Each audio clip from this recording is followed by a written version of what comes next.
have potable water. I saw up in Utuado in the mountains, I saw them going up to a pipe coming out of the water that was flowing down through jars in their plastic buckets. Hospitals in Puerto Rico are rationing services. Their facilities, fuel, communications, and power, and dialysis centers are desperate to get the water, the clean water. Clearly, more needs to be done also to help the people of the plight of Americans trying to put their life together after a major disaster.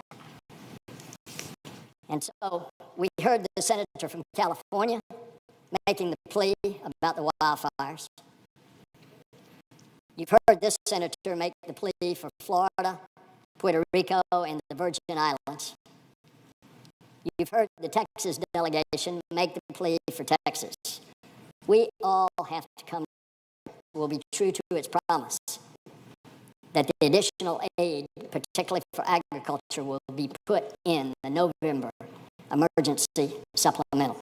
There should be absolutely no ambiguity that the federal government intends to provide all the necessary assistance. As we speak, millions of Americans are working to put their lives back together after what has been an especially devastating series of disasters, from hurricanes that caused unprecedented flooding that the senator from Florida just spoke about, the catastrophic damage there, to deadly wildfires that have scorched communities to be there for them, including our fellow Americans in Puerto Rico, where a vast majority of families on the island are still without power or access to clean water, as we just heard.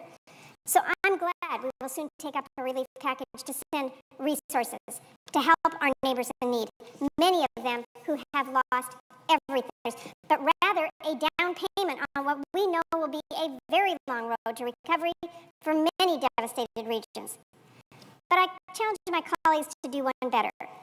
Not only could we address the long-standing fisheries disaster that continues to cause hardship for men and women of our fishing industry and our tribal communities, to use up its budget fighting wildfires every season only to have no funds left over to work on preventing them. This is a very dangerous cycle and a disservice to so many communities in the West. And it has only gotten worse as climate change takes hold, meaning our wildfires, like the disaster they are. And I hope we all take this moment to acknowledge all of our neighbors affected by disaster, even if they don't make the front page of a paper. Let's use this opportunity to get the policy right and help out all our neighbors in need.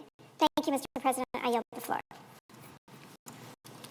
Senator from New Jersey. I'm grateful to be joining with a lot of my colleagues today just to talk to the urgency and the importance of what's happened in the aftermath of horrific hurricanes, Hurricane Harvey more than 2 months ago, and Hurricane Irma and Hurricane Maria. They've created pain, suffering, loss of life everywhere, from Texas to Florida to Puerto Rico to the U.S. Virgin Islands. Too many of our citizens right now are still living not just in unacceptable conditions for an American, but they're living really on the brink, lost everything, and you are in a dependent state, dependent upon relief aid, dependent upon your neighbors.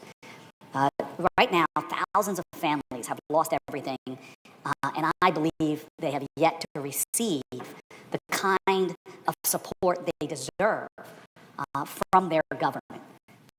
Our founding documents, this idea that we are coming together for the protection and the strength of our communities.